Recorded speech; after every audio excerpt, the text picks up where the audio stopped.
इसलिए है कि उनको कुछ को ये महसूस हो रहा है कि उनको कुछ मिलने वाला, और कुछ को ये महसूस हो रहा है कि उनका कुछ जाने वाला। तो जब किसी को कुछ पाने का अवसर मिलता है, उम्मीद होती है, तो उसके अंदर भी इच्छा जागृत होती है, और जिसको खोने का डर होता है उसके अंदर भी भय पैदा होता है। रोज सुबह से शाम तक मेरे पास सैकड़ों मैसेज आते हैं कि भैया इस मामले में हमें क्या करना है। तो जो मुझ पर भरोसा करते हैं वो शेड्यूल कास्ट के किसी जाति के लोग हों, चलो ट्राइब की किसी जाति के लोग हों, वो फिर मेरी बात को गौर से सुने। अब किसी भी फैसले को समझने से पहले आपको सरकार का मोटिव देखना चाहिए कि क्या सरकार वंचित वर्गों के लिए का हितैषी है या नहीं। मैं आपको याद दिलाता हूं कि जब सुप्रीम कोर्ट ने EWS यानी कि इकोनॉमिक वीकर सेक्शन यानी कि आर्थिक रूप से कमजोर वर्ग के लोगों के लिए 10% आरक्षण की सरकार की व्यवस्था को सही माना, तो उनको चाहिए कि वो आरक्षण की सीमा बढ़ा दें, क्योंकि शेड्यूल कास्ट की आबादी लगातार बढ़ रही है और पिछले लंबे समय से जातिगत जनगणना भी नहीं हुई। तो आरक्षण की सीमा बढ़ा दें और इन जातियों को अलग से 5% आरक्षण की व्यवस्था करें। और अगर हमारे अपने भाइयों को 5% आरक्षण मिलेगा तो हमें इसके लिए कभी तकलीफ नहीं होगी। और मैं तो कह रहा हूं 5% ही नहीं 10% देना चाहिए जिनको अवसर नहीं मिले। दूसरा, हमने यही बात पिछड़े वर्ग की जातियों के लिए भी कही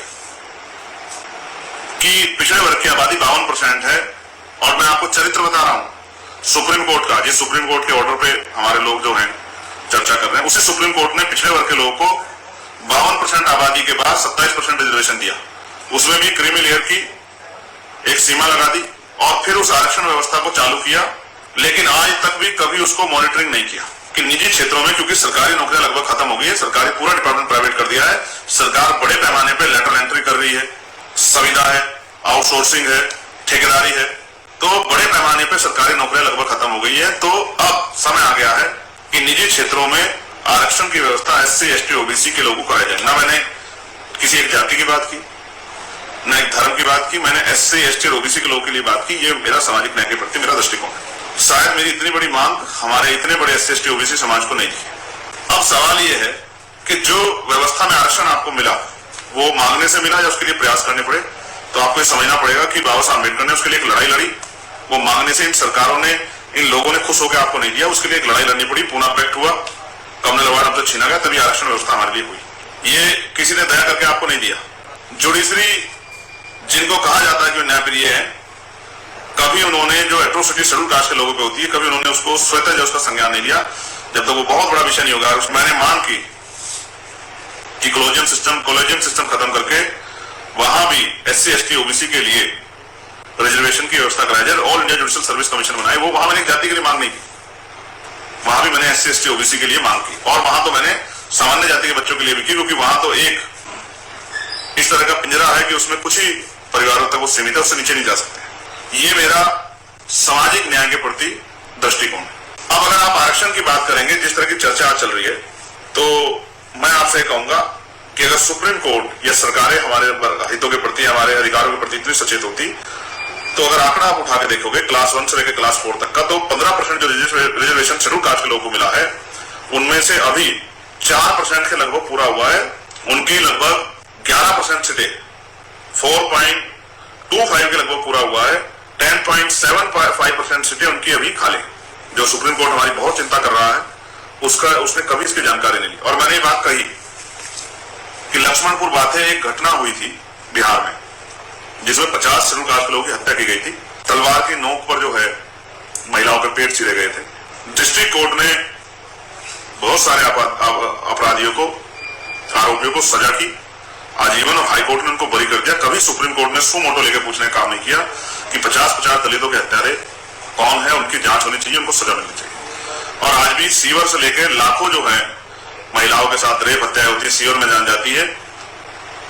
कभी भी सुप्रीम कोर्ट ने NCRB का डाटा इतना है, तमाम जो है बजट और सब कुछ है, पुलिस है, सब कुछ है, सारी कोर्ट ने कोई ऐसी डायरेक्शन भी नहीं दी कि जो जाति के आधार पर, धर्म के आधार पर छुआछूत हो रही है उसको भी रोका जाए। इसका उदाहरण मैं आपको बताता हूं। मटकी छूने पर हत्या हुई, सुप्रीम कोर्ट ने कोई ऑर्डर नहीं पास किया।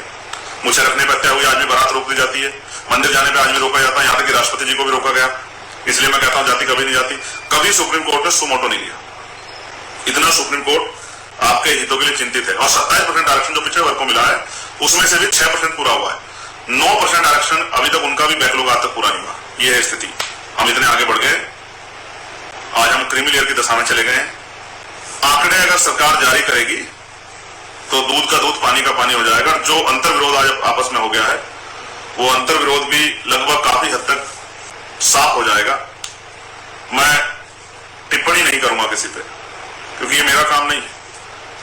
हम लोगों ने तो जब आंदोलन शुरू किया तो बहुजन समाज में भाईचारा पैदा करने के लिए किया और लगातार हमने उसका प्रयास किया और शेड्यूल कास्ट की सभी जाति को बराबर की संख्या के आधार पर जितने लोग हमसे जुड़े उनको सम्मान भी दिया और प्रतिनिधित्व भी दिया, लीडरशिप भी उनकी तैयार की। लेकिन मैं आपको याद दिलाता हूं कि आरक्षण को समझने के लिए, आरक्षण से जो नियुक्ति निकलती है उसको समझने के लिए एक 13 पॉइंट रोस्टर का एक आंदोलन हुआ था, उसको भी समझना जरूरी है कि उसका इतने बड़े पैमाने पर इंटेलेक्चुअल्स में विरोध क्यों हुआ। 200 पॉइंट रोस्टर को खत्म करके 13 पॉइंट रोस्टर लाया गया, 13% रोस्टर। उसमें क्या था? उसका विरोध यह था कि रोस्टर में 7वीं जो है नौकरी शेड्यूल कास्ट के लिए आती है परसेंटेज के आधार पर। और फिर सरकारों ने क्या किया, पहले पूरे यूनिवर्सिटी को डिपार्टमेंट बनाया जाता था, लेकिन यूनिट बनाया जाता था। फिर उन्होंने जो डिपार्टमेंट है छोटे छोटे अलग अलग भाग के, उनको उन्होंने यूनिट बनाना शुरू किया। जैसे सोचिए पूरी यूनिवर्सिटी में 100 नौकरी आई तो 100 नौकरियों के आधार पर शेड्यूल कास्ट के लोगों को हिस्सेदारी मिलेगी, बैकवर्ड के लोगों को हिस्सेदारी मिलेगी। लेकिन जब उन्होंने जो नहीं देना चाहते उन्होंने ये किया कि उन्होंने 13 पॉइंट रोस्टर लाए और उसके अकॉर्डिंग जो है अगर 5 नौकरी आएगी किसी विभाग में, 5 वैकेंसी आएंगी तो 5 में तो रोस्टर में आता है शेड्यूल कास्ट, तो एक भी नौकरी शेड्यूल कास्ट के लोगों को नहीं मिलेगी, चाहे ईडब्ल्यूएस के जरिए भरी जाए चाहे सामान्य जाति के लोगों को भरी जाए। लेकिन सुप्रीम कोर्ट ने इतना बड़ा हमला हमारे आरक्षण पर हुआ, कभी सुमोटो नहीं लिया। ये मैंने आपको बताया कि चरित्र क्या है सुप्रीम कोर्ट का और सरकारों का आपके प्रति। और बुरा मत मानिए, याद कीजिए आपसे कौन कितना प्रेम करता है। जब हाथरस की बेटी का विषय आया था, ये मैं इसलिए याद दिला रहा हूं कि हमारे लोगों को याद होना चाहिए, इस पूरे शेड्यूल कास्ट के लोगों को, तो भारतीय जनता पार्टी का एक भी मेंबर ऑफ पार्लियामेंट, एक भी मिनिस्टर आप उसके लिए ट्वीट नहीं कर पाया और सब लोगों ने उस बेटी का चरित्र हनन मिलकर करने का प्रयास किया। यहां तक कि जो सिटिंग एमपी थे वो भी अपराधियों के पक्ष में खड़े। समझदार लोग मेरी बात को समझेंगे कि मैं क्या कहना चाहता हूं। सुप्रीम कोर्ट का ऑर्डर आया वर्गीकरण और क्रीमी लेयर, और एक जज साहब तो और आगे निकले, कहा कि एक बार इसके बच्चे को मिल जाएगा उसको दोबारा नहीं मिलेगा। अब क्रीमी लेयर पे जब क्रीमी लेयर की बात आई तो क्रीमी लेयर का नुकसान शेड्यूल कास्ट की सब जातियों को होता, चाहे वो सफाई कर्मचारी में नौकरी लगाओ या वो जो एक लाइन और उन्होंने कही कि जिसको एक बार मिल गया, चाहे वो 4th क्लास की नौकरी में लगाओ या क्लास 1 की, इसका नुकसान सबको होता। तो सभी लोग इसका सामूहिक रूप से विरोध करते हैं। लेकिन वर्गीकरण के आधार पे, वर्गीकरण को जब आधार बनाया गया तो अब क्योंकि पुराने रूप से प्रैक्टिकल हुआ है, इसके फायदे भी उस तरह से कुछ जो है हुए हैं, वो नियत के ऊपर डिपेंड करता है पंजाब में, हरियाणा में। तो मैं इस बात को भी नजरअंदाज नहीं कर रहा हूं, मैं इस बात को भी समझता हूं, लेकिन मैं इस आंदोलन के समर्थन और विरोध पर ध्यान रख रहा हूं। आज इस आंदोलन का समर्थन वर्गीकरण का वो लोग भी कर रहे हैं हमारे शेड्यूल कास्ट के लोगों से अलग, जो लोग पूरी जिंदगी आरक्षण को कोसते रहे, जो कहते थे आरक्षण से अयोग्य लोग आते हैं, आरक्षण की वजह से ये हमारे सर पे चढ़ के बैठ गए हैं, आरक्षण की वजह से जो तमाम तरह से हर घटना पे हमें गाली देते हैं, आरक्षण की वजह से जो कोसने काम करते हैं आरक्षण को, जिन्होंने ईडब्ल्यूएस जो है 10% ले भी लिया, लेकिन वही जो है वो समर्थन कर रहे हैं। अब आप समझिए, जब आपका दुश्मन आपके अधिकारों का समर्थन करने लगे तो आप समझिए कि क्या हो रहा है। अब इसका जो मुझे नुकसान समझ आता है उसको भी समझिए मेरी भाषा में। इसके लिए सुप्रीम कोर्ट ने स्टेट को पावर दे दी कि स्टेट कर सकती है, लेकिन उसके साथ एक बीच में एक पेज भी लगा दिया कि बिना आंकड़ा जुटाए नहीं कर सकती। आंकड़े कैसे जुटेंगे? जब जातिगत जनगणना होगी। भाई जब तक जातिगत जनगणना नहीं होगी तब तक तो आपको कैसे पता रहेगा किसको कितना लाभ मिला? तो पहले आप जातिगत जनगणना कराएंगे। इसके लिए मेरे पास एक और उदाहरण है।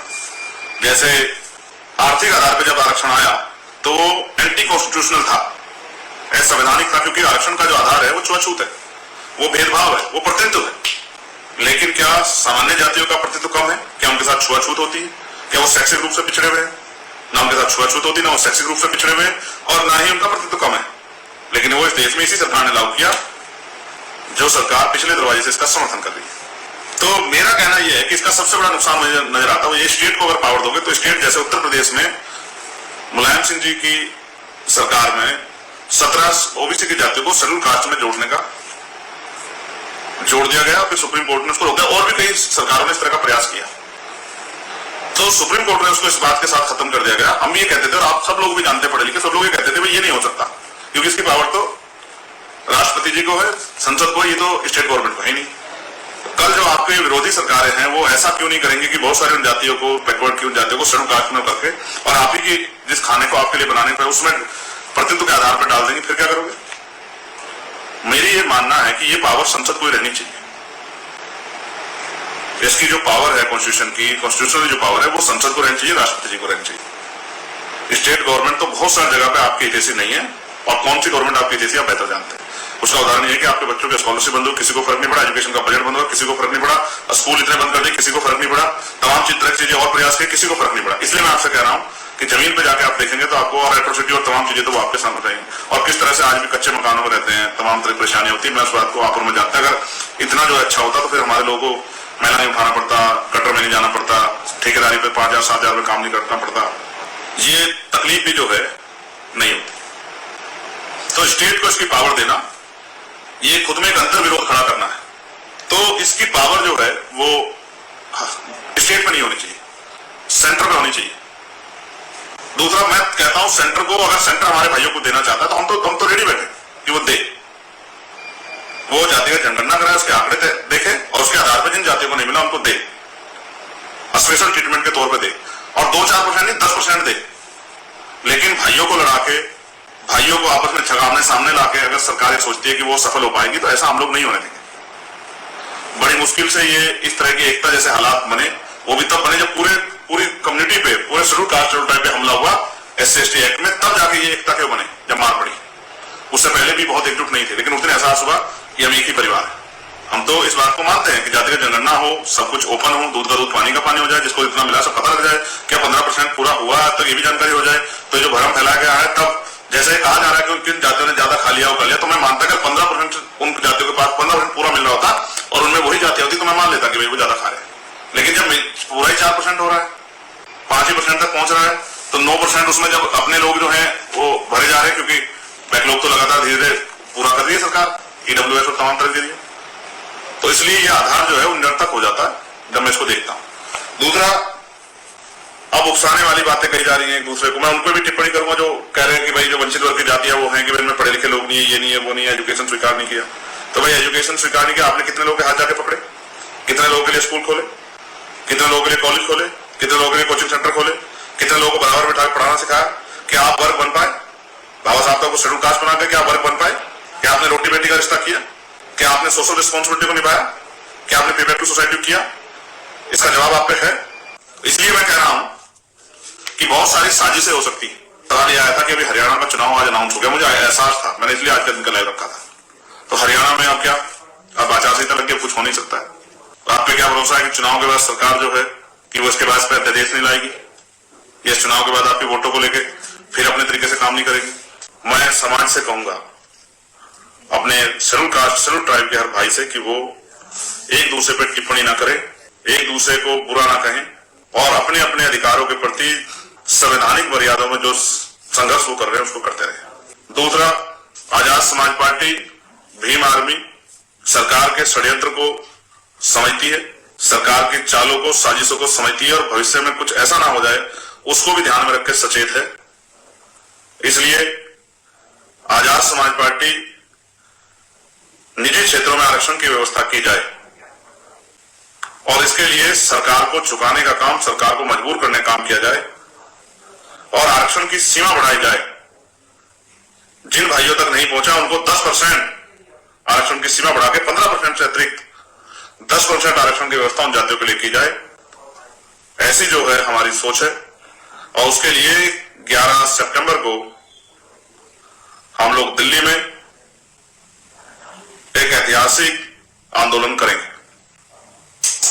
हमें भीम आर्मी आजाद समाज पार्टी की शक्ति पे, समाज के बुद्धिजीवी वर्ग के, जो बुद्धिजीवी वर्ग की सोच रहा है, मुझसे उम्मीद कर रहा है कि भाई चंद्रशेखर आजाद जो हमारा बेटा है वो हमारे अधिकारों के प्रति क्या सचेत है या नहीं है, या उसको फिक्र है या नहीं है। मैं उन सबसे भी कहना चाहता हूं कि जब तक मेरे शरीर में लहू का आखिरी कतरा है, ना तो मैं अपने भाइयों को लड़ने दूंगा, और ना ही मैं इनके अधिकारों को दुश्मन की साजिशों का शिकार होने दूंगा।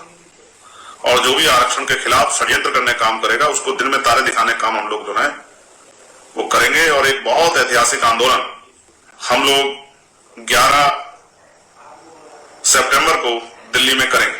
जिस तरह से हमने पहले भी चाहे 2 अप्रैल को अपनी एकता से, चाहे दिल्ली में गुरु घर के आंदोलन में अपनी एकता से दुश्मनों को मुंह तोड़ जवाब दिया है, उसी तरह से हम सरकार के इन षड्यंत्रों का भी सामना करेंगे। इस बात का मैं आपको विश्वास दिलाता हूं। बहुत बहुत धन्यवाद। अब हम पैरों की तरफ नहीं, आसमान की तरफ देखेंगे और 85% बहुजन समाज के लोगों को उनकी संख्या के आधार पर उनके अधिकार कैसे मिले, इस बात के लिए संघर्ष करने के लिए तैयार होंगे। इन्हीं सब बातों के साथ आप सभी के लिए मंगल कामनाएं। जय भीम, जय भारत, जय संविधान, जय मंडल, जय जोहार। आप सभी के लिए मंगल कामनाएं और आप सभी के लिए जो है मेरा प्यार और सहयोग। धन्यवाद।